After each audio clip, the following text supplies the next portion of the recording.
जय हिंद, वंदे मातरम। प्यारा साथियों, सभी साथियों को मेरा प्यार भरा नमस्कार। मैं बी एल लोधा वरिष्ठ हिंदी आप सभी प्यारे साथियों का मैं आज के इस टेस्ट में तहे दिल से स्वागत करता हूं। और मेरे प्रिय साथियों, आज जो हम पढ़ने वाले हैं ये है हिंदी साहित्य का टेस्ट और इसमें चारों कालों से संबंधित प्रश्न हैं। और मैंने जो खासकर जो बनाया है साथियों, आगामी एग्जामों को देखते हुए इन प्रश्नों को मैंने यहाँ पर मेरे मौलिक प्रश्न है साथियों, पिछले एग्जाम में आए हुए प्रश्न को देखकर ऐसे प्रश्न बनाए। इन प्रश्नों को व्याख्यात्मक हल करेंगे साथियों। और मैं साथियों आपको पूर्ण विश्वास दिलाता हूं, यदि आप लगातार इस मेरे चैनल पर बने रहे अपने साथ, हम आपका और मेरा साथ लगातार बना रहा साथियों, तो हिंदी साहित्य का, काव्य शास्त्र का जो संपूर्ण साथियों जो पाठ्यक्रम है, इसके मैं एक एक प्रश्न को आपको मैं 10-10 बार हल करवा दूंगा साथियों, यानी कि आपको मैं बिल्कुल कंठस्थ करा दूंगा। तो साथियों हम आज हल करने वाले हैं आरपीएससी सेकंड ईयर और आरपीएससी फर्स्ट ईयर दोनों परीक्षाओं के लिए साथियों ये महत्वपूर्ण है। यदि हम बात करते हैं साथियों यूजीसी नेट और सेट की, तो इसके लिए ये बहुत महत्वपूर्ण प्रश्न है।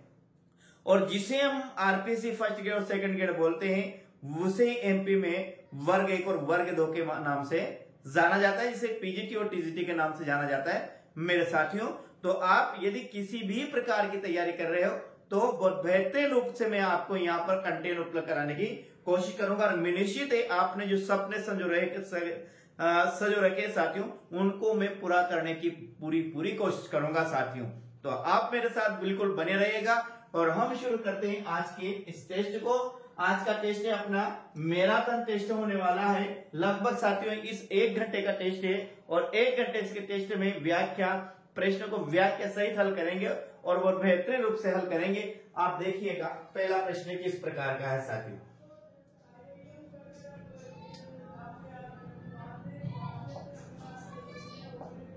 देखिएगा अपना जो पहला प्रश्न आता है साथियों, वह पहला प्रश्न है अपना कि हिंदी साहित्य के आधुनिक काल को वर्तमान काल नाम किसने दिया।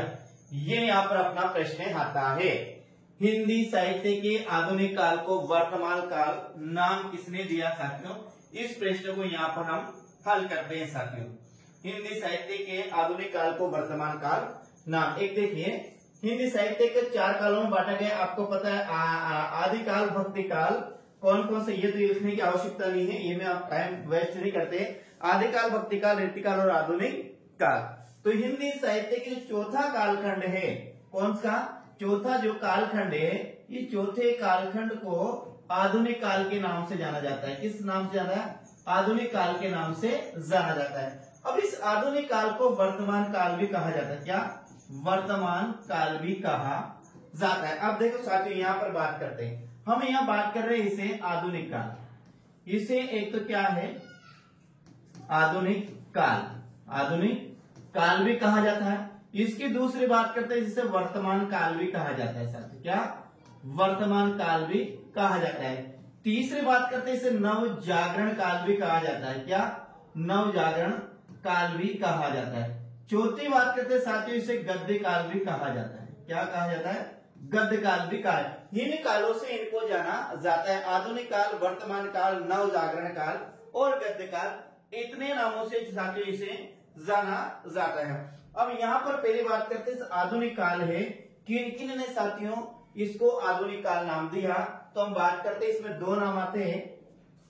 एक नाम आता है मेरे साथियों अपने डॉक्टर नगेंद्र और एक आता है गणपति चंद्रगुप्त। कौन आता है? गणपति चंद्रगुप्त ने इसे आधुनिक काल दिया। वर्तमान काल की बात करते हैं साथियों, इसे वर्तमान काल किसने कहा साथियों। तो यहाँ पर हम वर्तमान काल की बात करते हैं, तो अपना आंसर ये मिश्र बंधु है। मिश्र बंधु ने इसे वर्तमान काल कहा। किसने? मिश्र बंधु ने इसे क्या दिया? वर्तमान। तो नव जागरण काल किसने कहा साथियों, तो इसका आंसर होगा डॉक्टर बच्चन सिंह ने इसे नव जागरण काल कहा। क्या कहा? नव जागरण काल। तो गद्य काल किसने कहा, तो ये कहा साथियों आचार्य रामचंद्र शुक्ल ने साथियों इसे क्या कहा? गद्य काल कहा। तो ये आपको ध्यान रखना है, हिंदी साहित्य के आधुनिक काल को एक तो आधुनिक काल के नाम से जाना, चौथे कालखंड किसको? चौथे कालखंड आधुनिक काल के नाम से जाना जाता है। वर्तमान काल के नाम से जाना जाता है, नवजागरण काल के नाम से जाना जाता है और गद्य काल के नाम से भी जाना जाता है। तो आधुनिक काल जो नाम दिया ये डॉक्टर नगेन्द्र और गणपति चंद्रगुप्त ने दिया। वर्तमान काल नाम के याद रखना, मिश्र बंधु दिया, यहाँ पर अपना आंसर क्या होगा, मिश्र बंधु होगा। और नवजागरण काल दिया डॉक्टर बच्चन सिंह ने दिया और इसे गद्य काल जो नाम दिया साथियों आचार्य रामचंद्र शुक्ल ने दिया। तो ये आपको ध्यान रखना है साथियों। अब यहाँ पर हम छोटे प्रश्न की बात करते हैं, दूसरे प्रश्न की कि भारत का प्रथम समाचार पत्र कौन सा था। पहले बात तो इसका हम आंसर देखते हैं साथियों कि भारत का जो पहला समाचार पत्र था वह कौन सा था।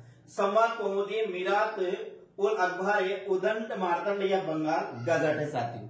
तो यहाँ पर अपना आंसर होगा बंगाल गजट अपना सही आंसर होगा। इसका पूरा नाम की बात करते हैं साथियों तो ये है हिक्की बंगाल गजट है। हिक्की बंगाल गजट ये पहला भारत का समाचार पत्र था साथियों। और इसके यदि हम प्रकाशन की बात करते हैं तो ये साथियों 1780 में कलकत्ता से, कहां से, 1780 में कलकत्ता से साथियों ये प्रकाशित होता था। कौन, बंगाल गजट। कहां से होता था, कलकत्ता से 1780 में ये प्रकाशित होता था।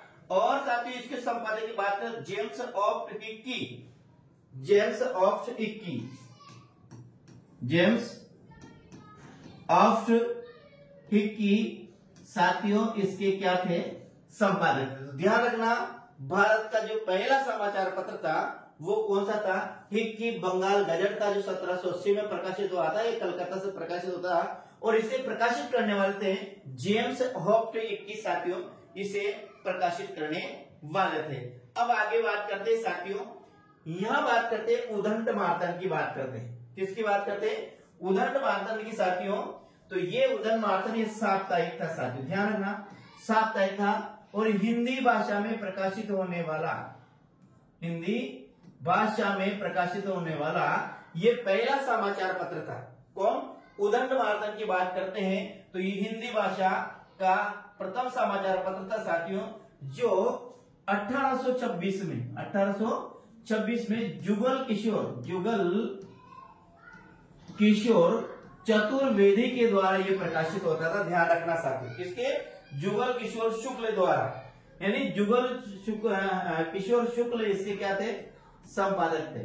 ध्यान रखना, पूरा तो दिखाई दे रहा नहीं आपको, हाँ साथियों आपको पूरा दिखाई दे रहा। देखिए दूसरे की बात करते हैं, उदंत मार्तंड की बात करते हैं तो ये साप्ताहिक समाचार पत्र था, हिंदी भाषा का पहला साप्ताहिक समाचार पत्र। किसे, हाँ हिंदी भाषा का पहला साप्ताहिक, हिंदी का पहला समाचार पत्र था। कैसा था साथियों, ध्यान रखना ये हिंदी का पहला समाचार पत्र था। कौन, हाँ उदंत मार्तंड, या ये ध्यान रखना हिंदी का पहला समाचार पत्र 1826 में प्रकाशित था। इसे प्रकाशित करने वाले थे जुगल किशोर। कौन थे साथियों, ध्यान रखना जुगल किशोर इसको पहला प्रकाशित, यानी हिंदी का प्रथम समाचार पत्र उदंत मार्तंड साप्ताहिक था साथियों। कौन सा था, साप्ताहिक था, हाँ ध्यान रखना ये साप्ताहिक था। अब मीरात उल अखबार की बात करते हैं साथियों, तो मीरात उल अखबार किसे है, तो मीरात उल अखबार की बात करते हैं इसके जो संपादक थे साथियों राजा राम मोहन राय साथियों, इसके मीरात उल अखबार के संपादक थे। संवाद कौमुदी की बात करते हैं साथियों, तो संवाद कौमुदी भी ये इसके संपादक भी राजा राम मोहन राय इसके संपादक थे। और ये बंगला भाषा में, किसमें, बांग्ला या फिर बंगला भाषा में प्रकाशित होने वाला समाचार पत्र था साथियों। तो ध्यान रखना भारत का पहले समाचार पत्र की बात करते हैं तो बंगाल गजट भारत का पहला समाचार पत्र जो 1780 में कलकत्ता से जेम्स और हिक्की की संपादन में प्रकाशित हुआ था। हिंदी का पहले समाचार की बात करते हैं तो उदंत मार्तंड हिंदी का पहला समाचार पत्र था जो साप्ताहिक था साथियों। और ये 1826 में जुगल किशोर शुक्ल के संपादन में ये प्रकाशित होता है। मीरात उल अखबार की बात करते थे राजा राम मोहन द्वारा इसे संपादित होता, राजा राम मोहन राय के संपादन में प्रकाशित होता था। और संवाद कौमुदी की बात करते हैं साथियों, संवाद कौमुदी भी राजा राम मोहन राय के संपादन में प्रकाशित होती थी। और ये संवाद कौमुदी ये बंगला भाषा का समाचार पत्र था साथियों, यानी कि भारतीय भाषाओं में प्रकाशित होने वाला पहला समाचार पत्र था। और ये हिंदी का पहला समाचार पत्र था और ये बंगाल गजट भारत का पहला समाचार पत्र था साथियों। ऐसे आपको याद रखना। तो यहां पर अपना आंसर क्या होगा, डी अपना सही आंसर होगा।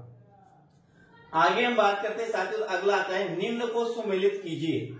निम्न को सुमेलित कीजिए। ब्रह्म समाज राजाराम मोहन राय 1828, प्रार्थना सभा केशव चंद्र सेन 1837 और आर्य समाज दयानंद सरस्वती 1875, उक्त सभी सुमेलित है साथियों। तो मेरे प्रिय साथियों आपको ध्यान रखना है, ये यहाँ पर सभी सुमेलित है, लेकिन आपको इसको याद रखना है ब्रह्म समाज की स्थापना राजा राम मोहन राय ने 1828 में की थी।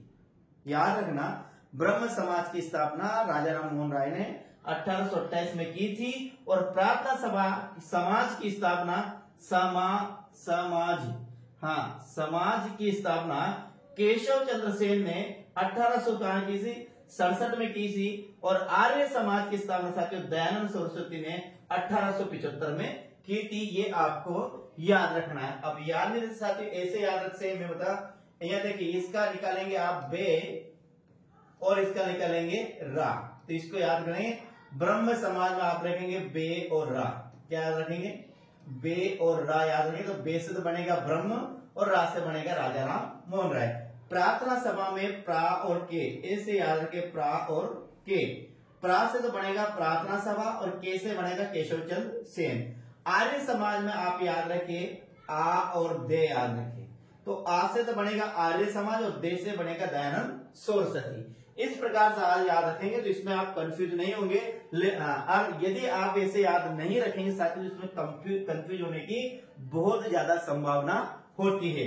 अब देखिए आप किसे याद रखें, इसको आप रखें ब रा, ये प्रा के और ये आ और दे, ऐसे याद रखें। क्या यहां रखे ब रा प्रा के और ये आ और दे याद रखें। इस प्रकार से आप याद रखेंगे तो ये आपको याद हो जाएगा।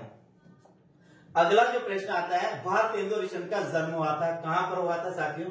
सीधा सा प्रश्न है। 1850, 1855, 1849 और 1851। तो मेरे प्रिय साथियों इसका आंसर क्या होगा? 1850 इसका सही आंसर होगा। और भारतेंदु की जो मृत्यु हुई साथियों 1885 में इनकी मृत्यु हुई। मात्र 35 वर्ष इनकी आयु रही थी साथियों। और ये कहां पर हुई थी? ये हुई थी साथियों, इनका जन्म हुआ था काशी। काशी को वाराणसी भी कहा जाता है। क्या? वाराणसी भी कहा जाता है।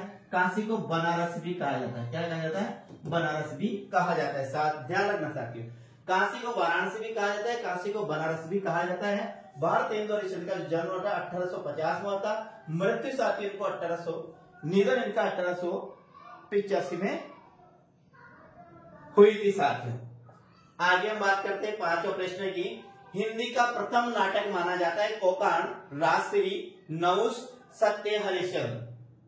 देखिए यहां हिंदी के प्रथम नाटक की बात करें साथियों, हिंदी का पहला नाटक माना जाता है। कौन सा माना जाता है? तो ध्यान रखें साथियों, हिंदी का जो पहला नाटक माना जाए, उत्तर आपको ध्यान रखना, नहुष को हिंदी का पहला नाटक माना जाता है। किसको? नहुष को हिंदी का पहला नाटक माना जाता है। ये नहुष है साथियों, किसके द्वारा लिखा है? ये भारतेंदु जी के पिता द्वारा लिखा गया था। भारतेंदु के पिता द्वारा लिखा गया था, जिनका नाम क्या था साथियों? गोपाल चंद गिरधर दास। गोपाल चंद गिरधर दास। गोपाल चंद गिरिधर दास इनका नाम था, जिनके द्वारा नहुष नाटक लिखा गया। नहुष नाटक को हिंदी का पहला नाटक माना जाता है साथियों, याद रखना। कोकान है ये जगदीश चंद्र माथुर का, जगदीश चंद्र माथुर का साथियों ये नाटक है। राजश्री दूर्व स्वामिनी, राजश्री दूर्व स्वामिनी, चंद्रगुप्त स्कंदगुप्त, ये जो नाटक है ये नाटक है जयशंकर प्रसाद के नाटक के साथ है। जयशंकर प्रसाद के नाटक है। और सत्य हरिश्चंद्र किसके है? ये भारतेंदु हरिश्चंद्र का नाटक है साथियों, याद रखना। तो कोकान जगदीश चंद्र माथुर का नाटक है, राजश्री प्रसाद का नाटक है, नहुष किसका है? गोपाल चंद गिरिधर दास का नाटक है, जो भारतेंदु हरिश्चंद्र के पिताजी थे और इसे हिंदी का प्रथम नाटक माना जाता है। और सत्य हरिश्चंद्र साथियों, ये भारतेंदु हरिश्चंद्र का क्या है? नाटक है साथियों। यहाँ पर आंसर क्या होगा? सी यानी कि नहुस अपना सही आंसर होगा। छठा, भारतेंदु हरिश्चंद्र की प्रिय विधा क्या थी साथियों? यहाँ देखिए निबंध है, नाटक है, उपन्यास है, कहानी है। तो यहाँ कोई भी आ जाए, साहित्यिक कोई भी विधा आ जाए, वो साथियों पद्य की या गद्य की कोई सी भी विधा आ जाए, निबंध, नाटक, उपन्यास, कहानी, संस्मरण, रेखा चित्र, एकांकी, कोई सा भी आलोचना, कोई सा भी आ जाए साथियों, जीवनी या फिर साथियों जीवनी, आत्मकथा, कोई सा भी नाटक, कोई सी भी चीज आया, तो आपको ध्यान रखना है भारतेंदु हरिश्चंद्र की जो प्रिय विधा थी साथियों, वह नाटक थी। क्या याद रखना? भारतेंदु हरिश्चंद्र की जो प्रिय विधा थी वो क्या थी? आपको ध्यान रखना है, वो नाटक थी, यानी कि बी अपना क्या होगा? सही आंसर होगा साथियों। आगे बात देखिए साथियों, यदि आप, मैं कह रहा हूं कि आप लगातार यदि मेरे साथ बने रहे, मेरे चैनल पर बने रहे, तो मैं आपको पूर्ण विश्वास दिलाता हूं साथियों कि हिंदी साहित्य के इतिहास का मैं आपके एग्जाम तक लगभग 2 से 3, 4, 5 बार रिवीजन करा दूंगा। और इसी प्रकार के बेहतरीन प्रश्नों के माध्यम से तो मैं, यदि आप फर्स्ट ग्रेड की तैयारी कर रहे हैं तो निश्चित आप मोहर लेकर रहेंगे, और सेकंड ग्रेड की तैयारी कर रहे हैं तो भी आप वरिष्ठ अध्यापक आप बनकर रहेंगे साथियों। देखिए भारतेंदु हरिश्चंद्र ने अपने जीवन काल में कितनी पत्रिकाओं का संपादन किया साथियों? बहुत बेहतरीन प्रश्न है, अच्छा प्रश्न है, आंसर देने की कोशिश करें कि भारतेंदु हरिश्चंद्र ने अपने जीवन काल में कितनी पत्रिकाओं का संपादन किया? 5, 4, 6 अथवा 3 साथियों। तो आपको मेरे साथियों ध्यान रखना है, भारतेंदु हरिश्चंद्र ने अपने जीवन काल में 3 पत्रिकाओं का संपादन किया, यानी कि डी अपना सही आंसर होगा। क्या होगा? डी अपना सही आंसर होगा। अभी वो कौन कौन सी साथियों हम बात करते हैं। पहली पत्रिका आती है साथियों इनकी, यदि इनकी पत्रिकाओं की बात करते हैं तो पहली पत्रिका आती है कवि वचन सुधा। कौन सी आती है? ध्यान रखना, पहली का है कवि वचन और सुधा, जो साथियों कब? 1867 में ये प्रकाशित हुई थी। दूसरी आती है हरिश्चंद्र चंद्रिका, हरिश्चंद्र चंद्रिका साथियों, हरिश्चंद्र चंद्रिका इनकी दूसरी पत्रिका आती है, जो 1874 में प्रकाशित। तीसरी पत्रिका की बात करते हैं तो बाला बोधिनी, बाला बोधिनी तीसरी पत्रिका थी, ये भी 1874 में प्रकाशित हुई थी। और ये साथियों स्त्रियों के लिए, किसके लिए? स्त्रियों के लिए प्रकाशित, स्त्रियों के लिए प्रकाशित होने वाली पहली पत्रिका थी। क्या थी? पहली पत्रिका थी। कौन साथियों? बाला बोधिनी। ध्यान रखना, स्त्रियों के लिए प्रकाशित होने वाली पहली पत्रिका कौन सी थी? तो बाला बोधिनी साथियों, ध्यान रखना, स्त्रियों के लिए प्रकाशित होने वाली पहली पत्रिका थी। ये आपको ध्यान रखना साथियों। तो देखें यहाँ पर कवि वचन सुधा 1867 है, हरिश्चंद्र मैगनीस 1874 है, और बाला बोधिनी साथियों 1874 है। और ये बाला बोधिनी है, ये स्त्रियों के लिए प्रकाशित होने वाली हिंदी की पहली पत्रिका थी। तो भारतेंदु हरिश्चंद्र ने अपने जीवन काल में 3 पत्रिका का संपादन किया, कवि वचन सुधा, हरिश्चंद्र चंद्रिका और बाला बोधिनी साथियों। आगे हम बात करते हैं। हाँ, भारतेंदु हरिश्चंद्र उर्दू में किस नाम से कविता लिखते थे साथियों? बहुत अच्छा प्रश्न है। भारतेंदु हरिश्चंद्र उर्दू में किस नाम से कविता लिखते थे साथियों? न्या है, अब्र है, रसा है, प्रेमगन है और एक है पंच। 4 नाम है साथियों। भारतेंदु हरिश्चंद्र उर्दू में किस नाम से कविता लिखते थे साथियों? तो यहाँ उत्तर दीजिएगा, बताइए कौन सा है साथियों। तो देखिए यहाँ पर उत्तर की बात करते हैं तो अपना आंसर क्या होगा? बी अपना सही आंसर होगा। कैसे? भारतेंदु, रसा का उपनाम है साथियों भारतेंदु हरिश्चंद्र का। किसका है? भारतेंदु हरिश्चंद्र का। ये उर्दू में इस नाम अब्र है साथियों। अब्र कौन लिखते साथियों? तो ये है बद्री नारायण चौधरी प्रेमगन। याद रखना, बद्री नारायण चौधरी प्रेमगन, बद्रीनारायण चौधरी प्रेमगन उर्दू में अब्र नाम से काव्य रचना करते थे। तो ये प्रेमगन किसका नाम साथियों? ये भी बद्रीनारायण चौधरी प्रेमगन का ही नाम है।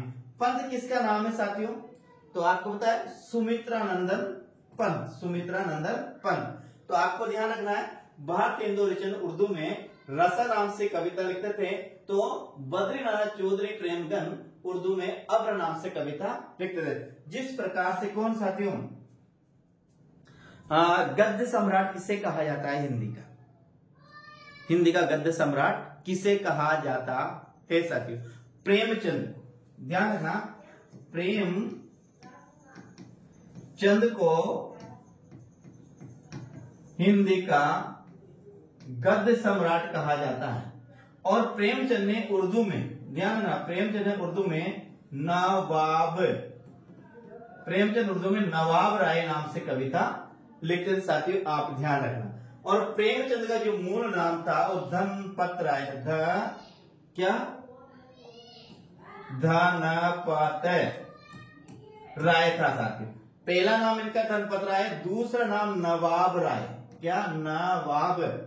देखिए धनपत राय, यहां बनेगा नवाब राय, पे से बनेगा प्रेमचंद, ने से दे से बनेगा धनपत राय। तो इसका पहला नाम क्या? धनपत राय था, दे से बना धनपत राय, ने से बना नवाब राय और पे से बना प्रेमचंद। ये धनपत, नवाब राय और प्रेमचंद, ये दोनों प्रेमचंद के ही नाम थे। अगला प्रश्न की बात करते हैं, तो अपना जो नवा प्रश्न आता है, हिंदी हिंदू हिंदुस्तान का नारा किसने दिया? बहुत अच्छा प्रश्न है साथियों। हिंदी हिंदू हिंदुस्तान का नारा किसके द्वारा दिया गया? ठाकुर जगनमोहन सिंह, अंबिका दत्त व्यास, राधा कृष्ण दास और प्रताप नारायण मिश्र। इन चार हैं, इन चारों में से किसके द्वारा हिंदी हिंदू और हिंदुस्तान का नारा दिया गया? तो यहां पर यदि साथियों हम उत्तर की बात करते हैं, तो यहां पर अपना जो उत्तर होगा वो होगा प्रताप नारायण मिश्र साथियों। क्या होगा? प्रताप नारायण मिश्र अपना सही आंसर होगा। प्रताप नारायण मिश्र ने हिंदी हिंदू और हिंदुस्तान का नारा दिया था। प्रताप नारायण मिश्र को हिंदी का एडिसन भी कहा जाता है, हिंदी का एडिसन भी कहा जाता है, ये ध्यान रखना। और ये हिंदी का एडिशन प्रताप नारायण मिश्र को किसने कहा? ये आचार्य शुक्ल ने साथियों किससे हिंदी का एडिशन का। एक और ध्यान रखना साथियों, प्रताप नारायण मिश्र कानपुर से एक पत्रिका प्रकाशित होती थी जिसका नाम था ब्राह्मण। क्या था? ब्राह्मण। ये ब्राह्मण मासिक पत्रिका थी। इस ब्राह्मण मासिक पत्रिका का कानपुर पे प्रकाशित होने वाली ब्राह्मण मासिक पत्रिका का संपादन किया, वो किसने किया? प्रताप नारायण मिश्र ने किया था। तो मैंने इसको याद कर रखा था जब मैंने कंपटीशन दिया था, प्रताप नारायण मिश्र ब्राह्मण। क्या? प्रताप नारायण मिश्र ब्राह्मण, यानी मैं ब्राह्मण मासिक पत्रिका का संपादन किया था जो कानपुर से प्रकाशित होती थी। इन्हें हिंदी का एडिशन भी कहा जाता है। और आचार्य रामचंद्र शुक्ल ने साथियों इन्हें हिंदी का एडिशन कहा। और कानपुर से जो ब्राह्मण मासिक पत्रिका ब्राह्मण पत्रिका प्रकाशित होती, ये एक मासिक पत्रिका थी साथियों, ये आपको ध्यान रखना है। अगला प्रश्न की बात करते हैं, निम्न में से किस कवि की प्रेयसी का नाम श्यामा था? ध्यान रखना साथियों, यहां पर अपने पास प्रश्न आता है कि निम्न में से किस कवि की प्रेयसी का नाम श्यामा था साथियों? प्रताप नारायण मिश्र, ठाकुर जगनमोहन सिंह, अंबिका दत्त व्यास और राधा कृष्ण दास। इसका हमें आंसर देना है आपको, इसका सही आंसर देना साथियों। इसका सही आंसर क्या होगा? देखिए हम इसके सही आंसर की बात करते हैं साथियों। प्रताप नारायण, तो यहाँ वो ठाकुर जगनमोहन सही आंसर होगा साथियों। क्या होगा? ठाकुर जगनमोहन सिंह अपना सही आंसर होगा। ठाकुर जगनमोहन सिंह की जो प्रेमिका थी साथियों, प्रेयसी थी, उसका नाम श्यामा था। ठाकुर जगनमोहन की बात करते तो ये कहां के? एमपी यानी कि मध्य प्रदेश की एमपी की एक राघवगढ़ रियासत। राघवगढ़ रियासत के कौन थे? राजकुमार थे साथी। कौन? ठाकुर जगनमोहन सिंह, यानी कि मध्य प्रदेश की विजय राजगढ़ रियासत के ये कौन थे? राजकुमार थे। और इनकी प्रेयसी की बात करते साथियों, इनकी प्रेयसी का नाम श्यामा था। इनकी प्रेयसी को मध्य नजर रखते हुए इन्होंने इनकी प्रेयसी के नाम पर अनेक प्रकार की रचना लिखी है साथियों। जैसे बात करते हैं श्यामा लता, श्यामा सरोजनी। क्या है? एक आती है श्यामा लता और एक है श्यामा सरोजिनी,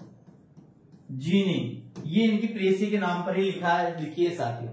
एक और ध्यान रखना, ठाकुर जगनमोहन सिंह है साथियों, ठाकुर जगनमोहन सिंह, डॉक्टर बच्चन सिंह ने, किसने? डॉक्टर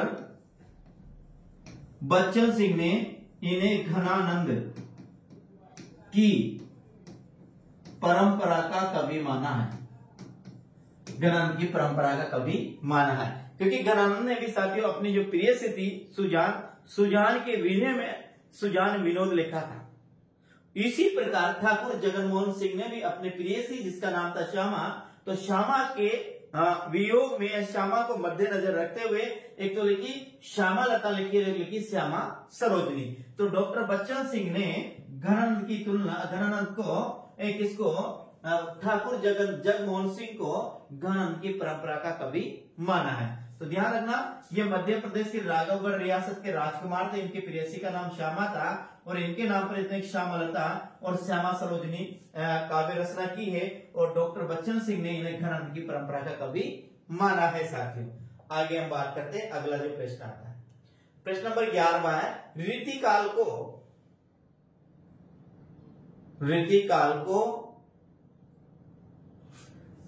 कलाकाल किसने कहा साथी? ये सब प्रश्न ये होगा, कलाकाल किसने कहा? हाँ, रीतिकाल को न्याय कला काल, रीतिकाल को कला काल किसने कहा? आचार्य रामचंद्र शुक्ल, विश्वनाथ प्रसाद मिश्र ने, भगीरथ मिश्र ने अथवा रमाशंकर शुक्ल ने साथियों। इसका सही आंसर क्या होगा बताएगा कि रीतिकाल को साथियों कलाकाल किसने कहा? तो पहले बात तो यहाँ हम आंसर की बात करते हैं, रीतिकाल को जो कलाकाल नाम दिया ये रमाशंकर शुक्ल रसाल ने कहा। क्या इन्हें कहा? कलाकाल। किसको? रीतिकाल को कलाकाल। तो भगीरथ मिश्र ने इसे किस नाम से संबोधित किया? इन्हें भगीरथ मिश्र ने साथियों इसका रीति श्रृंगार काल कहा। क्या कहा? ध्यान रखना, रीति श्रृंगार काल कहा। तो मिश्र विश्वनाथ प्रसाद मिश्र ने साथियों इसे किस नाम से? इसे श्रृंगार काल कहा। किस नाम से? श्रृंगार काल कहा। तो आचार्य रामचंद्र शुक्ल ने क्या कहा? इसे रीतिकाल कहा। क्या कहा?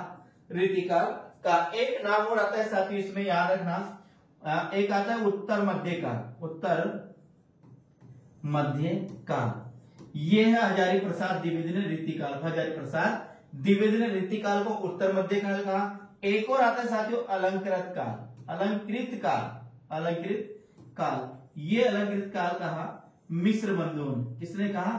मिश्र बंधुओं। ध्यान रखिए साथियों, रीतिकाल को जो रीतिकाल नाम दिया ये दिया किसने दिया? ये दिया आचार्य रामचंद्र शुक्ल ने। विश्वनाथ प्रसाद मिश्र ने रीतिकाल को श्रृंगार काल कहा। भगीरथ मिश्र ने रीतिकाल को रीति श्रृंगार काल कहा। रमाशंकर शुक्ल रसाल ने रीतिकाल को कलाकाल कहा। उत्तर मध्य काल हजारी प्रसाद द्विवेदी ने कहा।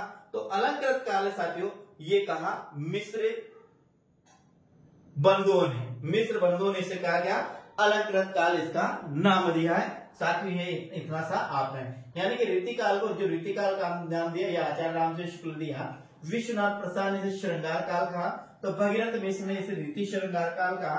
रमाशंकर शुक्ल रसाल ने इसे कला काल कहा। उत्तर मध्य काल इसे हजारी प्रसाद द्विवेदी ने कहा। तो अलंकृत काल साथियों इसे मिश्र बंधुओं ने कहा। अगला प्रश्न देखिए 12, निम्न को सुमेलित कीजिए। क्या करना है? निम्न को सुमेलित करना। रस संप्रदाय के संस्थापक कौन है? भरत मुनि है। अलंकार संप्रदाय के संस्थापक भामे हैं।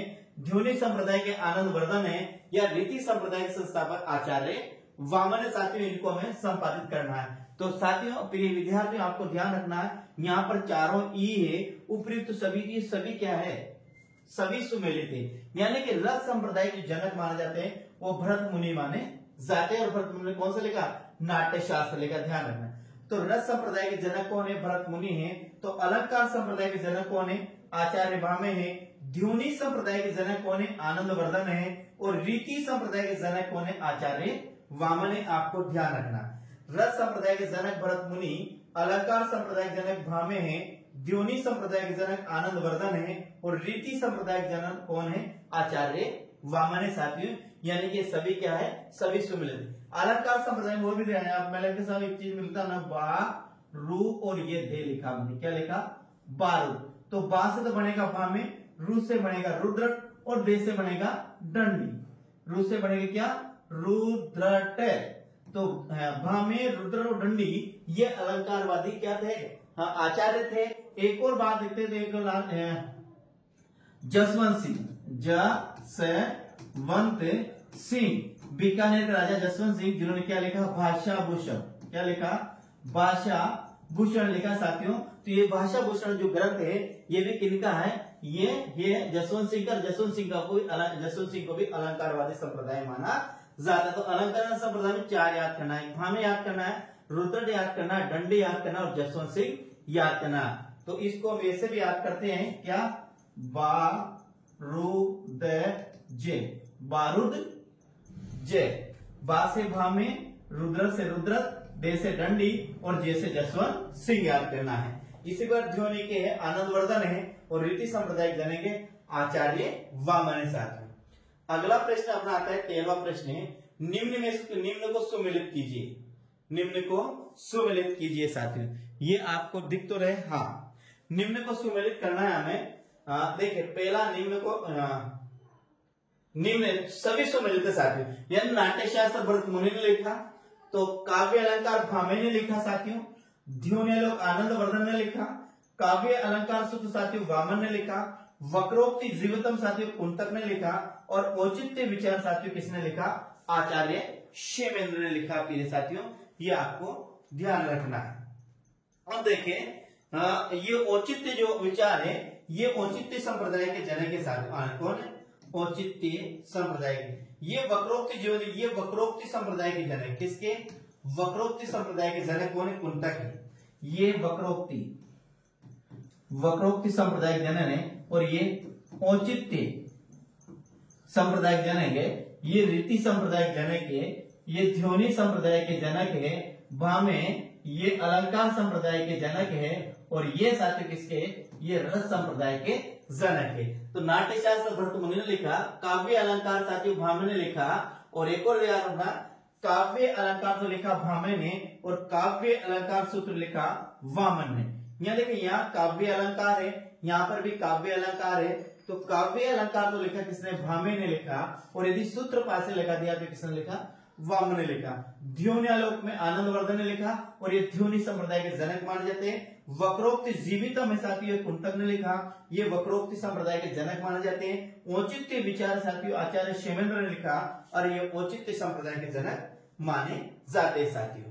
अगला प्रश्न अपना आता है, प्रश्न नंबर अपना है प्रश्न नंबर 14, लक्षण ग्रंथ किसे कहा जाता है। बहुत बेहतरीन, ये रीति संप्रदाय संबंधित। अब रीति काल से अपने प्रश्न चालू हो गए साथी। लक्षण ग्रंथ किसे कहते हैं, छंद शास्त्र संबंधित रचना हो, रस संप्रदाय से संबंधित रचना हो, अलंकार संप्रदाय से संबंधित रचना हो, गुण दोष से संबंधित रचना हो, नायक नायिका के भेद से संबंधित रचना हो, उक्त सभी हो। यानी लक्षण ग्रंथ किसे कहते हैं, अपना नाम सुना है साथियों। जैसे रीतिकाल आता है तुम्हारा रीतिकाल में पर रीतिबद्ध, रीति सिद्ध और रीति मुक्त कभी पढ़ते हैं। रीतिबद्ध, रीति सिद्ध और रीति मुक्त। तो वहां एक और पढ़ते हैं कि लक्षण ग्रंथ नाम भी आता है। तो लक्षण ग्रंथ कहा किसे जाता है, तो ध्यान रखना साथियों ये कभी उक्त सभी आएंगे। तो लक्षण ग्रंथ की परिभाषा क्या होगी, यानी कि वह ग्रंथ जिसमें छंद, रस, अलंकार, गुण दोष और नायक नायिका भेद से संबंधित जो रचना होती है उसे ही कहा जाता है, लक्षण ग्रंथ कहा जाता है। यानी कि वह रचना जिसमें छंद, रस, अलंकार, गुण दोष और नायक नायिका के भेदों से संबंधित जो रचना होती है उसे ही लक्षण ग्रंथ कहा जाता है। यह परिभाषा आपको याद रखना। लक्षण ग्रंथ किससे कहा जाता है, छंद, रस, अलंकार, गुण दोष और नायक नायिका से संबंधित जो रचना होती है उसे ही मेरे प्रिय साथियों क्या कहा जाता है, लक्षण ग्रंथ कहा जाता है। अगला प्रश्न है 15वां, रीतिकाल का प्रवर्तक माना जाए चिंतामणि, केशवदास, मतीराम अथवा बिहारी। रीतिकाल का प्रवर्तक किसे माना जाता है, इसका मुझे सही आंसर बताइएगा आप। रीतिकाल का प्रवर्तक किसे माना जाता है साथियों, इसका आंसर आपको देना है। देखिए रीतिकाल का प्रवर्तक है, रीतिकाल के प्रवर्तक के संबंध में मतभेद पाया जाता है। कुछ तो मानते चिंतामणि को, कुछ मानते केशव दास को। अब यहाँ आपको बताना है कि रीतिकाल का प्रवर्तक कौन है। तो तो रीतिकाल के प्रवर्तक की बात करते हैं साथियों, तो आचार्य केशव दास को रीतिकाल का प्रवर्तक माना जाता है सर्वमान्य मत अनुसार। किससे माना जाता है? आचार्य केशव दास को रीतिकाल का प्रवर्तक माना जाता है सर्वमता अनुसार। किससे माना जाता है? आचार्य केशव दास को रीतिकाल का प्रवर्तक माना जाता है सर्वमता अनुसार। अब ये देखिए चिंतामणि को किस किसने माना है, तो आपको याद रखना, आपको याद रखना चिंता, यहां आता शु और भ। शु से तो बनेगा आचार्य शुक्ल और बे से बनेगा भगीरथ मिश्र। तो आचार्य शुक्ल ने और भगीरथ मिश्र ने चिंतामणि को रीतिकाल का प्रवर्तक माना है। केशव दास, इसमें आपको न और एक रखना बा, ने से बनेगा साथियों नगेंद्र और बा से बनेगा बाबू श्याम सुंदर दास शर्मा। तो बाबू श्याम सुंदर दास शर्मा और डॉक्टर नगेंद्र ने केशव दास को रीतिकाल का प्रवर्तक माना है। यानी कि आचार्य शुक्ल ने और भगीरथ मिश्र ने तो चिंतामणि को रीतिकाल का प्रवर्तक माना है और केशव दास ने और बाबू श्याम सुंदर शर्मा ने किसे केशव दास को रीतिकाल का प्रवर्तक माना है। और सर्वमान्य अनुसार रीतिकाल का जो प्रवर्तक माना जाता है वो केशव दास को माना जाता है। किसने? डॉक्टर नगेंद्र ने और बाबू श्याम सुंदर दास, बाबू श्याम सुंदर दास ने केशव को रीतिकाल का प्रवर्तक माना है और आचार्य शुक्ल और भगीरथ मिश्र ने किसको? चिंतामणि को रीतिकाल का प्रवर्तक माना है। लेकिन यहाँ पर अपना आंसर क्या होगा? केशवदास अपना सही आंसर होगा साथियों। रीतिकाल का विभाजन किसने किया? बेहतरीन प्रश्न है साथियों। आचार्य शुक्ल ने, अजय प्रसाद द्विवेदी ने, विश्वनाथ प्रसाद मिश्र ने और बाबू श्याम सुंदर दास ने साथियों। रीतिकाल का विभाजन किसके द्वारा किया गया साथियों? अच्छा प्रश्न है। इस प्रश्न का आप सही आंसर बताइए। रीतिकाल का प्रश्न नंबर अपना 16वां है। तो रीतिकाल का विभाजन किसने किया? 16 प्रश्न का आंसर है साथियों। 16 प्रश्न का आंसर विश्वनाथ प्रसाद मिश्र है या आचार्य रामचंद्र शुक्ल है, हजारी प्रसाद द्विवेदी है या बाबू श्याम सुंदर दास है। रीतिकाल का विभाजन की अपन बात करें साथियों, रीतिकाल का विभाजन किसके द्वारा किया गया है साथियों? तो यहाँ पर यदि बात करते हैं साथियों, तो रीतिकाल का जो प्रवर्तक है ये क्या? विश्वनाथ प्रसाद मिश्र ने साथियों रीतिकाल का विभाजन किया है। और रीतिकाल को कितने भागों में बांटा गया? 3 भागों में बांटा गया। कौन कौन सी? एक तो रीति सिद्ध काव्य धारा है और एक रीति बद्ध काव्य धारा है और एक रीति मुक्त काव्य धारा। इन 3 काव्य धारा जो विभाजन किया वो किसने किया? विश्वनाथ प्रसाद मिश्र ने किया। और विश्वनाथ प्रसाद मिश्र की एक रचना मिलती है साथियों जिसका नाम है हिंदी साहित्य का श्रृंगार काल। क्या है? हिंदी साहित्य का श्रृंगार काल। ये हिंदी साहित्य का जो श्रृंगार काल है साथियों, इस हिंदी साहित्य के श्रृंगार काल में ही ये विश्वनाथ प्रसाद मिश्र की रचना है। और इस रचना में हिंदी साहित्य के श्रृंगार काल में इन्होंने रीतिकाल को 3 भागों में बांटा है, रीति सिद्ध, रीति बद्ध और रीति मुक्त। और ध्यान, भक्ति काल का जो विभाजन किया, निर्गुण काव्यधारा और सगुण काव्यधारा, फिर ज्ञानाश्री काव्यधारा, प्रेमाश्री काव्यधारा, राम काव्यधारा और कृष्ण काव्यधारा। युद्ध व्यक्ति काल का जो विभाजन किया हो तो आचार्य शुक्ल ने किया। और साथियों रीतिकाल का जो विभाजन किया वो विश्वनाथ प्रसाद मिश्र ने किया। आपको ध्यान रखना है। आगे बात क्या है? प्रश्न नंबर आता है रीति सिद्ध काव्यधारा का प्रतिनिधि कवि किसे माना जाता है? प्रश्न यहाँ पर आता है बिहारी, बेरी, रसनिधि और कृष्ण। ये सभी रीति सिद्ध काव्यधारा के कवि हैं। बिहारी चारों ही रीति सिद्ध काव्यधारा कवि है साथियों। रीति सिद्ध काव्यधारा वह काव्यधारा जिसके कवियों ने लक्षण ग्रंथों की रचना तो नहीं की, लेकिन कहीं न कहीं उनकी रचनाओं में लक्षण ग्रंथों के लक्षण दिखाई देते, उसे रीति सिद्ध काव्यधारा के नाम से जाना जाता है। तो इसका प्रतिनिधित्व कवि की बात करते साथियों, अपना जो प्रतिनिधित्व कवि है बिहारी अपना प्रतिनिधित्व कवि है साथियों रीति सिद्ध काव्यधारा के। और रीति मुक्त काव्यधारा कौन है? घनानंद है साथियों। ठीक है, आपको ये ध्यान रखना है। आगे बात करते हैं गरम आलम गोदर ठाकुर द्विजदेव किस काव्यधारा के कवि है साथियों। देखिए यहाँ पर बहुत अच्छा प्रश्न है। एक तो नाम घरानंद है, एक आलम है, घरानंद आलम, और इसके बाद एक और अपना आता है गणानंद, आलम, बोरगा, ठाकुर, द्विजदेव किस धारा के कवि है साथियों? रीति सिद्ध, रीतिबद्ध, रीति मुक्त या पता नहीं साथियों। अपना आंसर देना है कौन? गणानंद, आलम, बोरगा, ठाकुर, द्विजदेव किस धारा कवि है? ये रीति सिद्ध के, रीतिबद्ध के, रीति मुक्त के या पता नहीं साथियों। तो आपको इसका आंसर क्या देना है मेरे प्रिय साथियों? आपको रखना एक ट्रिक है, आपको याद रखना क्या? गना बोद्दा आलम ठाकुर। कैसे याद रखना है? गना बोद्दा आलम ठाकुर। कैसे याद रखना है? गना बोद्दा आलम ठाकुर द्विजदेव, गना बोद्दा आलम ठाकुर द्विजदेव, गना बोद्दा आलम ठाकुर द्विजदेव, गना बोद्दा आलम ठाकुर द्विजदेव। और ये 5 है, ये है साथियों रीति मुक्त काव्य धारा के कवि। रीति मुक्त काव्य धारा यानी वह काव्य धारा जिसके कवियों ने अपने मन में उत्पन्न उद्गारों को, विचारों को स्वतंत्र रूप से अभिव्यक्त किया, वही रीति मुक्त काव्य धारा कहलाई। और इसके ये घना बोद्दा आलम ठाकुर द्विजदेव इस धारा के कवि माने जाते हैं। अगला प्रश्न की बात करते हैं, प्रश्न नंबर आता है 19वां। कवि कुल कल्पतरु किसकी रचना है जिसमें काव्य के सभी अंगों का विवेचन किया गया है? चिंतामणि की, केशवदास की, दूल्हे की अथवा जसवंत सिंह के साथियों? इनका हमें आंसर देना है। क्या है? कवि कुल कल्पतरु किसकी रचना है जिसमें काव्य के सभी अंगों का, काव्य के जितने भी अंग है, रस, छंद, अलंकार, गुण, दोष आदि रीति जो भी है, ये सभी अंगों का इसमें विवेचन किया गया है। ये चिंतामणि की, केशवदास की, दूल्हे की अथवा जसवंत सिंह की, इसका हमें आंसर देना साथियों। प्रश्न नंबर अपना है 19वां, और 19वां का सही आंसर क्या होगा? तो ये साथियों कवि कुल कल्पतरु है, इसका आंसर होगा चिंतामणि, अपना सही आंसर होगा कवि कुल कल्पतरु। एक और ध्यान रख, दूल्हे साथियों, एक आता है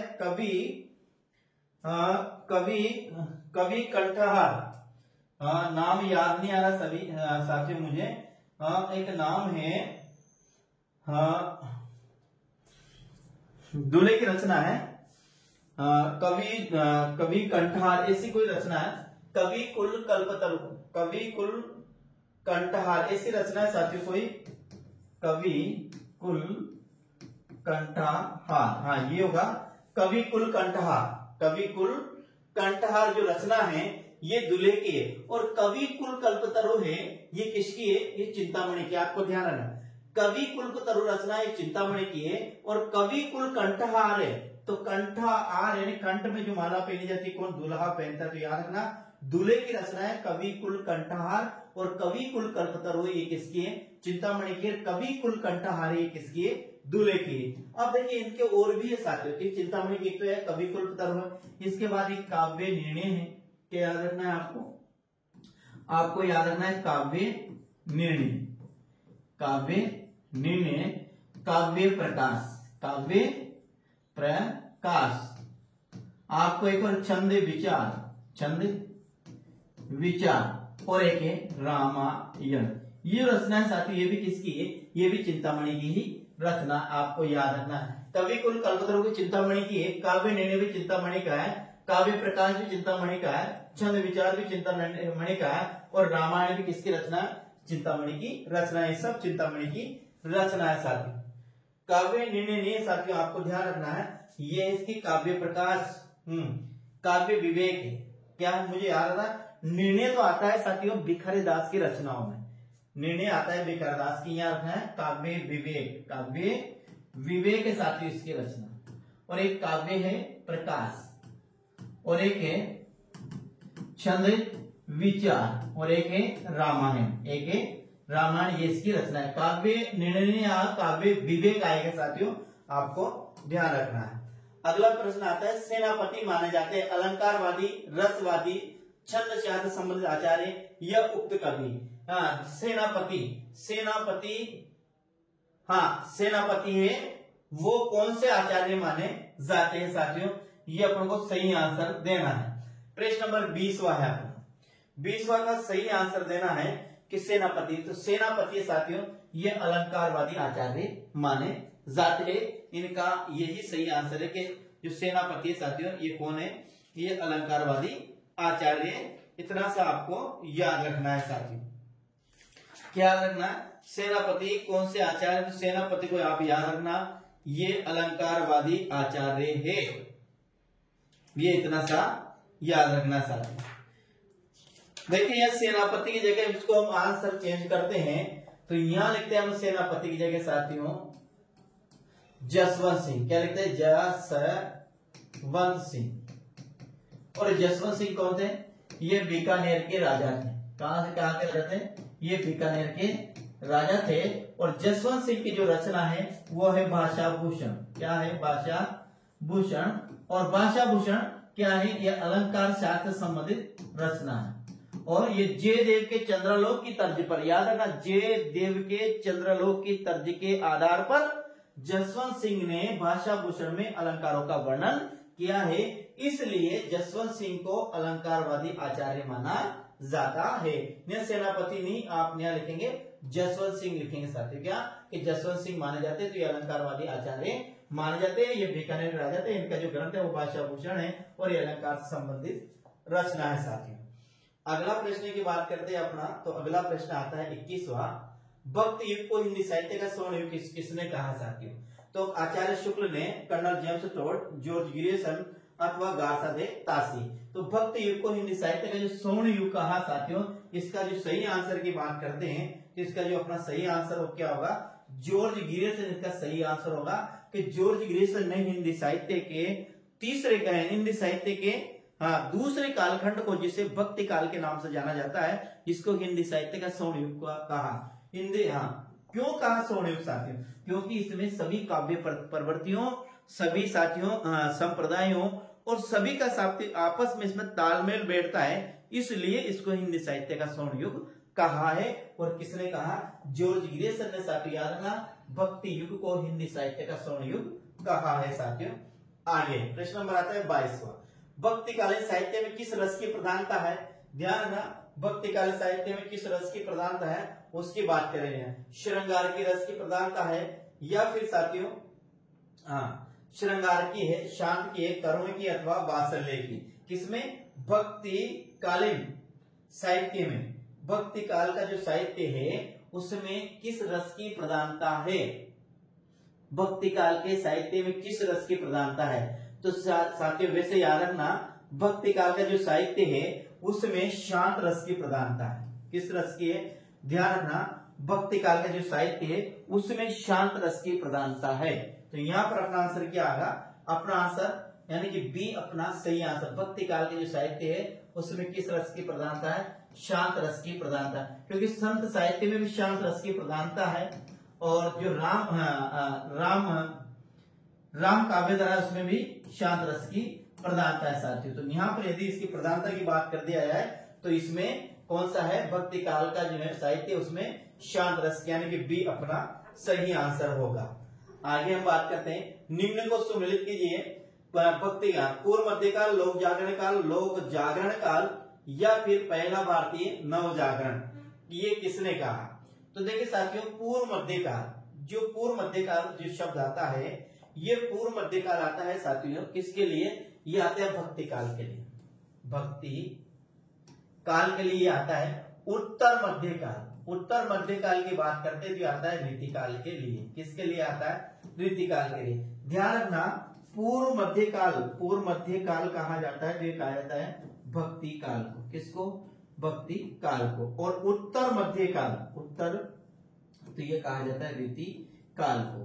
तो ध्यान रखिए, पूर्व मध्यकाल और उत्तर मध्यकाल जो शब्द, जो शाब्दिक शब्दों का प्रयोग किया, ये हजारी प्रसाद द्विवेदी ने किया। किसने किया? हजारी प्रसाद द्विवेदी ने किया।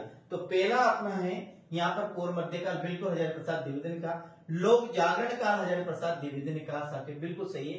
ये है लोक जागरण काल, ये है आधुनिक काल। फिर यहाँ पर है यहाँ तो लोक जागरण है और यहाँ लोक जागरण काल है, डॉक्टर रामविलास शर्मा ने कहा। और पहला भारतीय नव जागरण काल डॉक्टर बच्चन सिंह ने कहा। ये भारतेंदु हरिश्चंद्र के काल के नाम है साथियों। किसके है? भारतेंदु हरिश्चंद्र के काल के नाम है, ये आपको ध्यान रखना है साथियों। किसके है? भारतेंदु हरिश्चंद्र काल के, आधुनिक काल के नाम है साथियों। किसके है? आधुनिक काल के नहीं है, भारतेंदु हरिश्चंद्र काल के नाम है साथियों।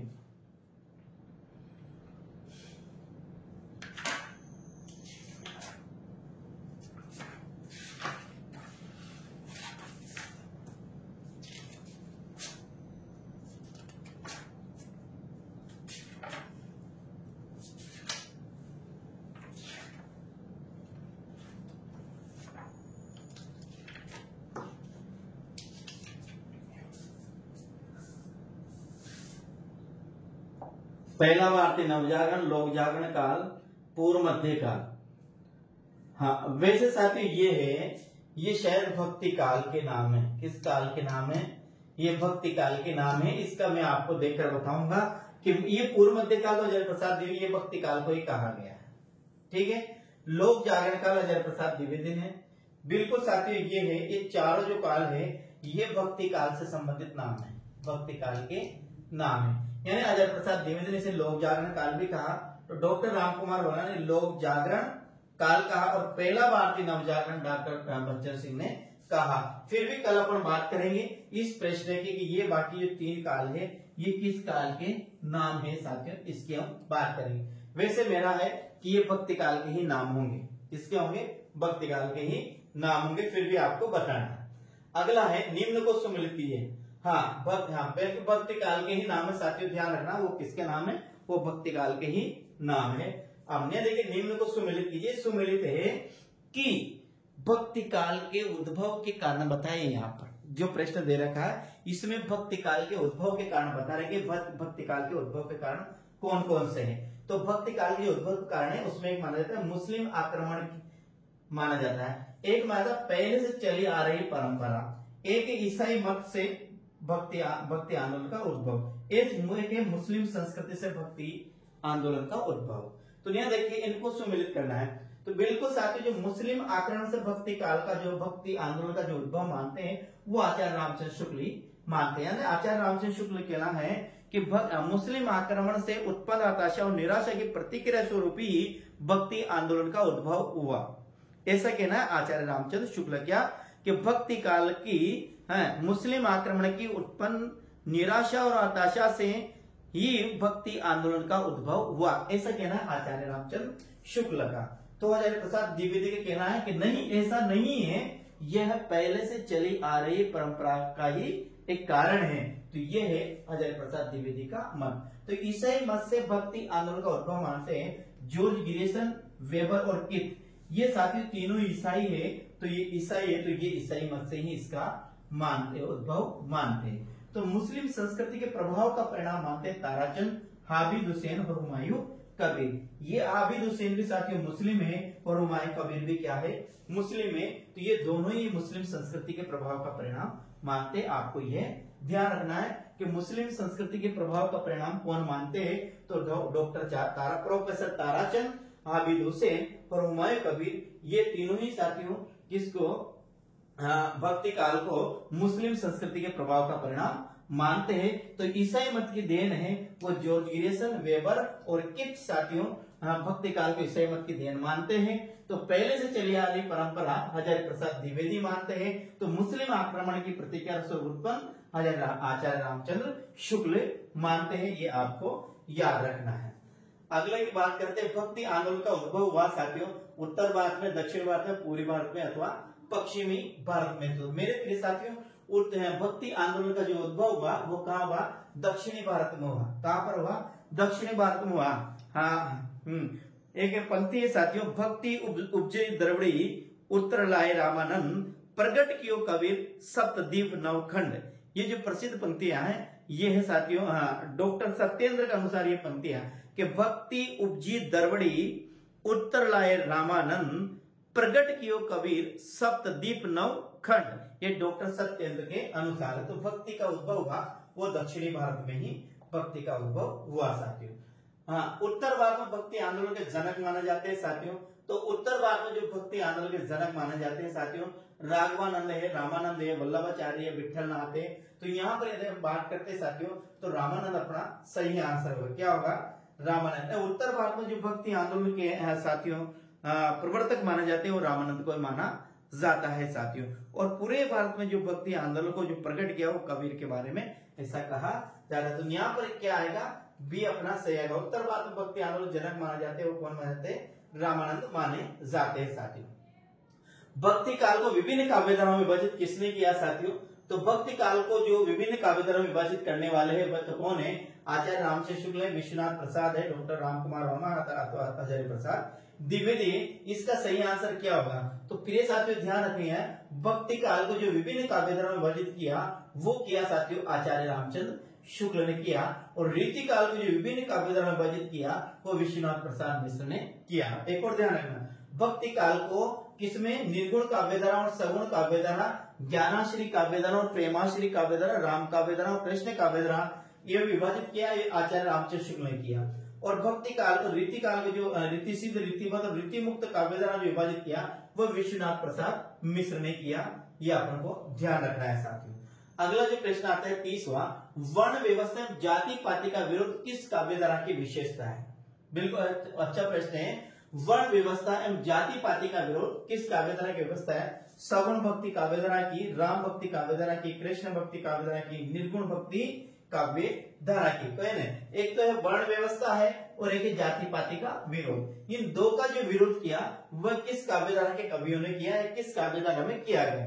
तो याद रखना आप साथियों, एक तो है वर्ण व्यवस्था है और एक जाति पाति का जो विरोध किया है ये निर्गुण भक्ति काव्य धारा में, यानी कि संत साहित्य में जाति पाति और वर्ण व्यवस्था का विरोध किया गया। किसमें, जाति पाति और वर्ण व्यवस्था का जो विरोध किया वो संत साहित्य में किया गया साथियों, निर्गुण भक्ति काव्य धारा में किया गया साथियों। आगे देखिए, निम्न को सम्मिलित कीजिए। निर्गुण ज्ञानाश्री काव्य धारा आचार्य शुक्ल, निर्गुण भक्ति काव्य हजारी प्रसाद द्विवेदी, संत काव्य गणपति चंद्रगुप्त और संत काव्य साथियों एक राम कुमार वर्मा। इनको अपन को सही सुमेलित करना है साथियों। तो निर्गुण ज्ञानाश्री काव्य धारा आचार्य रामचंद्र शुक्ल ने कहा, बिल्कुल सही है। निर्गुण भक्ति काव्य धारा साथियों हजारी प्रसाद द्विवेदी ने कहा, बिल्कुल सही है। संत काव्य साथियों ये गणपति चंद्रगुप्त ने कहा और राम कुमार वर्मा ने भी कहा। किसको साथियों, ये है ज्ञानाश्री काव्य धारा। ज्ञानाश्री काव्य धारा के नाम है, ध्यान रखना किसके, ज्ञानाश्री काव्य धारा, ज्ञानाश्री काव्य धारा के नाम है। तो इसे निर्गुण ज्ञानाश्री काव्य धारा कहा, आचार्य रामचंद्र शुक्ल ने कहा। तो निर्गुण भक्ति काव्य धारा जो कहा ये हजारी प्रसाद द्विवेदी ने कहा। संत काव्य साथियों इसे गणपति चंद्रगुप्त ने भी कहा और राम कुमार वर्मा ने भी कहा। आपको याद रखना है, क्या याद रखना है कि निर्गुण ज्ञानाश्री काव्य धारा कहा, ये कहा आचार्य रामचंद्र शुक्ल ने, और ये निर्गुण भक्ति काव्य धारा कहा। देखो भक्ति आता है तो आपको याद रखना है हजारी प्रसाद द्विवेदी ध्यान रखना है, और संत काव्य ये साथियों गणपति चंद्रगुप्त ने कहा और राम कुमार वर्मा ने भी इसे संत काव्य कहा है। ये आपको ध्यान रखना है। आगे पर बात करते 30वां प्रश्न की, हिंदी में संत साहित्य का आरंभकर्ता माना जाता है। कबीर, रैदास, नानक अथवा मूलकदास। इन तीनों में से आरंभकर्ता किसे माना जाता है। किसे, हिंदी में संत काव्य का आरंभ या संत काव्य धारा का प्रवर्तक किसे माना जाता है साथियों। तो यहाँ ध्यान रखिएगा, कबीर है, रैदास है, नानक है अथवा मूलकदास है। तो यहाँ पर अपना आंसर होगा साथियों कौन होगा, कबीर दास को हिंदी में संत काव्य धारा का प्रवर्तक या आरंभकर्ता माना जाता है। हिंदी में संत काव्य धारा का प्रवर्तक या आरंभकर्ता किसे माना जाता है, तो कबीर को हिंदी में संत काव्य धारा का प्रवर्तक या आरंभकर्ता माना जाता है। तो अपना आंसर क्या होगा, ए अपना यहाँ पर सही आंसर होगा साथियों। आगे हम बात करते हैं 31वां प्रश्न की, शिव सिंह सेंगर द्वारा लिखित शिव सिंह सरोज किस पद्धति में लिखा गया है। वर्णानुक्रम पद्धति में, कालानुक्रम पद्धति में, वैज्ञानिक पद्धति में अथवा साथियों विधेयवादी पद्धति में। इसका आप सही आंसर देना। शिव सिंह सेंगर द्वारा लिखित शिव सिंह सरोज किस पद्धति में लिखा गया ग्रंथ है। तो यहाँ देखो आंसर, अपना आंसर है वर्णानुक्रम पद्धति, कालानुक्रम पद्धति, वैज्ञानिक पद्धति और विधेयवादी पद्धति। ये चारों पद्धतियों के आधार पर हिंदी साहित्य का इतिहास लिखा गया है। तो यहाँ पर अपन बात करते हैं शिव सिंह सरोज की साथियों। तो ये लिखा गया वर्णानुक्रम पद्धति के आधार पर। किस आधार पर लिखा गया, वर्णानुक्रम पद्धति के आधार पर लिखा है। हिंदी के पहले दो ग्रंथ गारसा देतासी का इस्तवार द लिटरेचर हिंदुस्तानी और शिव सिंह सेंगर का शिव सिंह सरोज, ये दोनों जो लिखे गए साथियों ये किसे वर्णानुक्रम पद्धति के आधार पर लिखा गया। और शिव सिंह सेंगर का जो ग्रंथ लिखा 1883 में लिखा गया साथियों। किसमें लिखा गया, 1883 में लिखा गया है। और आचार्य रामचंद्र शुक्ल ने इसको किसको, शिव सिंह सरोज को क्या कहा, कवि व्रत संग्रह कहा। कवि व्रत संग्रह नाम दिया, ये आपको ध्यान रखना है। कवि व्रत संग्रह नाम दिया शिव सिंह सेंगर है द्वारा लिखित शिव सिंह सरोज को आचार्य रामचंद्र शुक्ल ने कवि व्रत संग्रह कहा है। और ये लिखा गया 1883 में लिखा गया और ये वर्णानुक्रम पद्धति के आधार पर लिखा गया साथियों। कालानुक्रम पद्धति की बात करते तो कालानुक्रम पद्धति जॉर्ज गिरेसन का लिखा the modern vernacular literature of Hindustan, और एक लिखा गया साथियों मिश्र बंधु विनोद। ये दोनों ग्रंथ है ये कालानुक्रम पद्धति के आधार पर लिखे गए हैं साथियों। आगे हम बात करते हैं 84 वैष्णव की वार्ता किसका वर्णन है। क्या है 84 वैष्णव की वार्ता में किसका वर्णन है। देखो यहाँ पर अपन दो रचना मिलती है, 84 वैष्णव की वार्ता और 252 वैष्णव की वार्ता। 84 वैष्णव की वार्ता और 252 वैष्णव की वार्ता है। ये दोनों जो नाम है साथियों ये गोकुलनाथ की रचना है। किसकी है ये गोकुलनाथ की रचना है।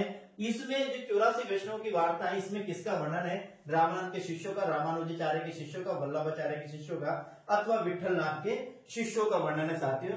इसमें किसका वर्णन है अपन को ध्यान में रखना है साथियों।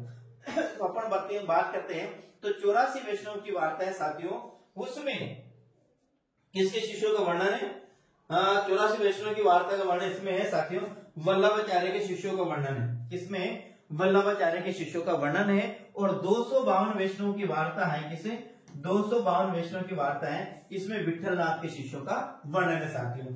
वल्लभाचार्य के जो पुत्र थे साथियों वो विठलनाथ थे। तो 84 वैष्णव की वार्ता में तो विठलनाथ के शिष्यों का वर्णन है और 252 वैष्णव की वार्ता है इसमें विठलनाथ के शिष्यों का वर्णन है। यानी कि 84 वैष्णव की वार्ता में तो वल्लभाचार्य के शिष्यों का वर्णन है और 252 वैष्णव की वार्ता में विठलनाथ के शिष्यों का वर्णन है, ऐसे याद रखना है। और ये वल्लभाचार्य के जो पुत्र थे वो विठलनाथ थे, यानी विठलनाथ के पिताजी कौन थे वल्लभाचार्य थे। तो 84 शिष्यों में तो आएगा वल्लभाचार्य और 252 वैष्णव की वार्ता में आएगा विठलनाथ आएगा साथियों। आगे हम बात करते हैं अपना आता है 33वां प्रश्न। अष्टचाप के संस्थापक कौन थे साथियों। तो यहाँ पर विद्यापति है, सूरदास है, विठलदास है अथवा वल्लभाचार्य है। तो यहाँ पर कौन आएंगे साथियों अष्टचाप की बात करते हैं तो इसमें आएंगे साथियों विठलनाथ ने अष्टचाप की स्थापना की थी।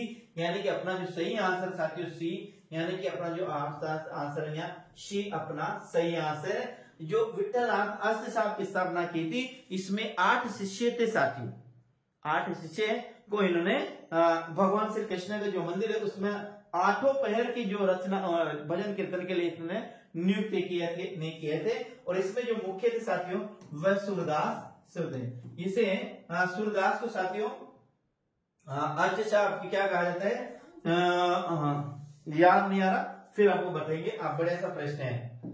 हाँ तो यहाँ पर अष्टचाप के संस्थापक की बात करते साथियों तो कौन आएगा विठलनाथ अपना सही आंसर होगा।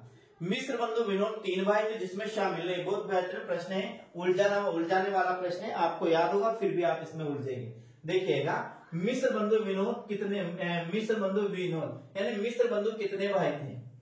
मिश्र बंधु 3 भाई थे जिसमें शामिल नहीं श्याम सुख गणेश कृष्ण। यानी मिश्र बंधु थे जिन्होंने मिश्र बंधु विनोद लिखा। क्या लिखा मिश्र बंधु विनोद लिखा जिसमें लगभग 4591 कवियों का इन्होंने जीवन का वर्णन किया मिश्र बंधु विनोद में, जिसे आचार्य रामचंद्र शुक्ल ने बड़ा भारी कवि व्रत संग्रह कहा है। क्या कहा है बड़ा भारी कवि व्रत संग्रह कहा आचार्य रामचंद्र शुक्ल ने मिश्र बंधु विनोद को, जिसमें किसमें लगभग 5000 कवियों का जीवन परिचय। यदि फैक्ट पूछा जाए तो 4591 कवियों का इसमें जीवन परिचय है। तो इसमें जो मिश्र बंधु थे वो 3 भाई थे, तीनों में कौन सा सम्मिलित नहीं है श्याम नहीं है, सुख नहीं है, गणेश नहीं या कृष्ण नहीं है। तो मेरे साथियों आपको ध्यान रखना है यहाँ पर ये नहीं थे कृष्ण बिहारी मिश्र, ये नहीं आएंगे। बाकी श्याम सुख और गणेश ये 3 भाई थे। क्या थे याद रखना, इसी क्रम में आपको याद रखना है श्याम सुख गणेश, श्याम सुख गणेश, श्याम सुख और गणेश, कृष्ण नहीं थे। आपको याद रखना क्या रखना है, आपको याद है श्याम सुख और गणेश, श्याम सुख और गणेश आपको याद रखना है। आपको ये कृष्ण नहीं याद रखना है। हाँ अगला जो प्रश्न है 35वां, प्रत्येक देश का साहित्य वहां की जनता की चित्त वृत्तियों का संचित प्रतिबिंब होता है, किसका कथन है। बहुत बेहतरीन प्रश्न है, एक बार इसको पुनः पढ़िएगा, हो सकता है आपको पूरा इसको याद होगा, फिर भी इसको देखने की कोशिश कीजिए। प्रश्न अपना यह आता है, प्रत्येक देश का साहित्य वहां की जनता की चित्त वृत्तियों का संचित प्रतिबिंब होता है। किसका कथन है? हजारी प्रसाद द्विवेदी का, महावीर प्रसाद द्विवेदी का, सोहनलाल द्विवेदी का, आचार्य रामचंद्र शुक्ल का। किसने कहा है? ऐसा किसने कहा कि प्रत्येक देश का जो साहित्य होता है वहां की जनता की चित्त वृत्तियों का संचित प्रतिबिंब होता है, यानी कि जो अंदर जो वृत्तियां होती है वैसा का वैसे ही वहां पर वैसा का वैसा साहित्य लिखा जाता है। ये किसके द्वारा कहा गया? तो ध्यान रखना, इसका जो अपना होगा आचार्य रामचंद्र शुक्ल अपना सही आंसर होगा, जिसने कहा है कि प्रत्येक देश का साहित्य वहां की जनता की चित्त वृत्तियों का संचित प्रतिबिंब होता है। ये जो कथन है ये आचार्य रामचंद्र शुक्ल का कथन है साथियों, ध्यान रखिएगा। अगला प्रश्न की बात करते हैं तो अपना प्रश्न आता है 36वां प्रश्न है, और 36वां प्रश्न क्या है? ध्यान से देखिए, निम्न को सुमेलित कीजिए। अब देखिए यहाँ पर ये है हिंदी के ग्रंथ है, उनको सुमेलित करना है। हिंदी के मुसलमान कवि है, ये किसके द्वारा लिखा गया है? तो यहाँ पर आंसर में आ रहा है साथियों कि ये गंगा प्रसाद मिश्र ने लिखा है। और हिंदी काव्यधारा राहुल सांस्कृत्यान, रीतिकाल की भूमिका डॉक्टर नगेन, हिंदी साहित्य का अतीत विश्वनाथ प्रसाद मिश्र, साहित्य का इतिहास दर्शन, हिंदी साहित्य का इतिहास दर्शन। तो मेरे प्रिय साथियों ध्यान रखना, ये सभी सुमेलित है, पांचों ही क्या है? सुमेलित है। आपको याद करना है हिंदी के मुसलमान कवि, मुसलमान आपको रखा गंगा प्रसाद मिश्र, मुसलमान में हिंदी काव्य धारा, रा से आपको रखना है राहुल सांस्कृत्यान, काव्य धारा और रा से याद रखना है राहुल सांस्कृत्यान, राहुल सांस्कृत्यान। रीतिकाल की भूमिका में आपको रखना है डॉक्टर नगेन, रीतिकाल की भूमिका में आपको याद रखना है डॉक्टर नगेन। किसने लिखा रीतिकाल की भूमिका? डॉक्टर नगेंद्र ने रीतिकाल की भूमिका लिखी है, रीतिकाल की भूमिका डॉक्टर नगेंद्र ने लिखी है। इसके बाद हिंदी साहित्य का अतीत में लिखना है विश्वनाथ प्रसाद मिश्र, अतीत है भूतकाल, तो भूतकाल में लिखना है भूतों के देवता कौन है? नाथ, यानी कि भगवान शंकर। तो अतीत का मतलब है भूतकाल, तो भूतों के देवता कौन है? नाथ यानी शिव। तो अतीत में आप रखना है नाथ कौन? विश्वनाथ प्रसाद मिश्र। और हिंदी साहित्य का इतिहास दर्शन में आप रखना है विलोचन, लोचन है ना नेत्र, दर्शन किससे किया जाता है? नेत्र से किया जाता है। मैं आपको याद रखना है विलोचन, यानी कि डॉक्टर नलिन विलोचन शर्मा ने हिंदी साहित्य का इतिहास दर्शन लिखा है, आपको ध्यान रखना है साथियों। अगला प्रश्न की बात करते हैं, 37वां प्रश्न है, निम्न को सुमेलित कीजिए। ये भी वही है साथियों, दूसरी परंपरा की खोज डॉक्टर नामवर सिंह है। यहाँ क्या है? डॉक्टर नामवर सिंह है। दूसरी परंपरा की खोज किसने लिखा? डॉक्टर नामवर सिंह ने लिखा। हिंदी साहित्य का दूसरा इतिहास डॉक्टर बच्चन सिंह ने लिखा है। हिंदी साहित्य की कहानी प्रभाकर माचवे ने लिखी है। हिंदी साहित्य का आधा इतिहास, हिंदी साहित्य का यहाँ आधा इतिहास साथियों, आधा इतिहास लिखा है डॉक्टर सुमन राजे ने। और हिंदी साहित्य का आलोचनात्मक इतिहास लिखा है रामकुमार वर्मा ने। आपको इसे कैसे याद रखना है? दूसरी परंपरा की खोज है, तो यहाँ लिखा दू और ने से दू नामवर सिंह है। क्या है? दू नाम लिखना है, या ऐसे भी याद कर दू ना और में, नाम से लिखना है नामवर सिंह। हिंदी साहित्य का दूसरा इतिहास लिखना है डॉक्टर बच्चन सिंह, दूसरे इतिहास में डॉक्टर बच्चन सिंह, दूसरे इतिहास डॉक्टर बच्चन सिंह लिखना है। हिंदी साहित्य कहानी में लिखना है प्रभाकर माचवे, हिंदी साहित्य कहानी में लिखना है, कहानी में याद रखना है प्रभाकर माचवे याद करना है। हिंदी साहित्य का आधा में लिखना है सुमन राजे। और ये हिंदी साहित्य का जो आधा है इसमें केवल महिला कवियों कवियत्रियों का ही इसमें वर्णन है, महिला लेखकों लेखिकाओं का ही इसमें वर्णन है साथियों, किसमें? हिंदी साहित्य का आधा इतिहास में। और हिंदी साहित्य का आलोचना विद्वान रामकुमार वर्मा है, तो इसमें आप याद रखें राम कुमार वर्मा, ऐसे आपको इसमें याद करना है साथियों, राम कुमार वर्मा। आगे है हिंदी साहित्य में सर्वप्रथम कालवजन नामकरण का प्रयास किसने किया? गार्सदासी ने, शिवसेंगर, जॉर्ज मिश्र ने अथवा मिश्र बंधु ने किसने किया? हिंदी साहित्य में सर्वप्रथम कालवजन और नामकरण का प्रयास किसके द्वारा किया गया? आप बताइएगा। गार्सदासी ने किया, शिव सिंह सेगर ने किया, जॉर्ज ग्रेसर ने किया, तो मिश्र बंधुओं ने किया साथियों। तो आपको ध्यान रखना है हिंदी साहित्य में सर्वप्रथम कालवजन नामकरण का जो प्रयास किया वे जॉर्ज ग्रियर्सन ने किया दी modern vernacular literature of Hindustan में। किसमें? दी modern vernacular literature of Hindustan में, जो किसमें लिखा? अंग्रेजी भाषा में लिखा गया साथियों। तो यहाँ पर अपना आंसर के सी अपना, ना तो गारसतासे ने किया ना शिव सिंह सेंगर ने किया। हिंदी साहित्य का पहला स्टाइल गारसतासे ने लिखा, कौन सा? द इस्तवान लिटरेचर हिंदुस्तानी, जो फ्रेंच भाषा में लिखा और फ्रेंच कवि ने लिखा है। दूसरा लिखा शिव सिंह सेंगर ने। इनने भी काले विभाजन का कोई प्रयास नहीं किया और इनके द्वारा भी काले विभाजन का कोई प्रयास नहीं किया। काले विभाजन का सर्वप्रथम प्रयास किया जॉर्ज ग्रियर्सन ने ही किया, यानी सी अपना सही आंसर है। अगला प्रश्न आता है 39वां, आरंभिक काल, माध्यमिक काल, अलंकृत काल, परिवर्तन काल, वर्तमान काल किसका विभाजन है? मिश्र बंधु का, आचार्य रामचंद्र शुक्ल का, राम कुमार वर्मा का अथवा हजारी प्रसाद द्विवेदी का। तो ये किसका विभाजन साथियों? देखिए, हिंदी साहित्य इतिहास को 5 कालखंडों में बांटा है। हिंदी साहित्य इतिहास कितने कालखंडों में बांटा है? 5 कालखंडों में। एक आरंभिक काल है, एक माध्यमिक काल है, एक अलंकृत काल है, एक परिवर्तन काल है, एक वर्तमान काल। ये 5 कालखंडों में विभाजित किया है हिंदी साहित्य के इतिहास को। ये किसने किया है साथियों? इसका आंसर देना। तो यहाँ पर जो अपना आंसर है ये आएगा अपना मिश्र बंधु, अपना सही आंसर आएगा। मिश्र बंधु ने हिंदी साहित्य इतिहास को 5 कालखंडों में विभाजित किया है। एक तो आरंभिक काल में, एक माध्यमिक काल में, एक अलंकृत काल में, एक परिवर्तन काल में और एक वर्तमान काल में। ऐसा हम बात करते हैं तो मिश्र बंधु ने हिंदी साहित्य के इतिहास को 5 कालखंडों में विभाजित किया है। कौन से में? आरंभिक काल, माध्यमिक काल, अलंकृत काल, परिवर्तन काल और वर्तमान काल में विभाजन किया है साथियों। अगला प्रश्न है, हिंदी साहित्य का उद्भव और विकास किसकी रचना है? सोहनलाल द्विवेदी की, महावीर प्रसाद द्विवेदी की, आचार्य हजारी प्रसाद द्विवेदी की अथवा रामकुमार वर्मा की है साथियों। प्रश्न है, हिंदी साहित्य का उद्भव और विकास किसकी रचना है? इसका हमें आंसर देना है। ये अपना साथियों अंतिम प्रश्न है आज के टेस्ट का। अंतिम प्रश्न है आज के, हिंदी साहित्य का उद्भव और विकास किसकी रचना है? ये सोहनलाल द्विवेदी की है, महावीर प्रसाद द्विवेदी की, हजारी प्रसाद द्विवेदी की है अथवा रामकुमार वर्मा की है। तो साथियों यहाँ पर यदि आंसर की बात करते हैं तो यहाँ पर अपना आंसर होगा हजारी प्रसाद द्विवेदी अपना सही आंसर होगा। क्या होगा? हजारी प्रसाद द्विवेदी अपना सही आंसर होगा, यानी कि सी अपना यहाँ पर सही आंसर है प्यारे साथियों। तो अपना आंसर क्या होगा? सी अपना सही। ये आज की अपनी टेस्ट के पूरे 40 प्रश्न रहे और मेरे हिसाब से साथियों बहुत बेहतरीन प्रश्न हैं। उम्मीद करता हूं कि आपको ये क्लास अच्छी लगी होगी। अब आप मुझे कमेंट के माध्यम से जरूर बताकर जाए कि आपको कैसी लगी साथियों। जरूर के बताकर जाए कमेंट के माध्यम से कि ये क्लास आपको कैसी लगी है, अच्छी लगी नहीं लगी, ये आप अच्छी तरह से मुझे बताकर जाए। ठीक है मेरे प्रिय साथियों, कल फिर मिलते हैं अगले वीडियो में। राम राम साथियों, जय हिंद, वंदे मातरम।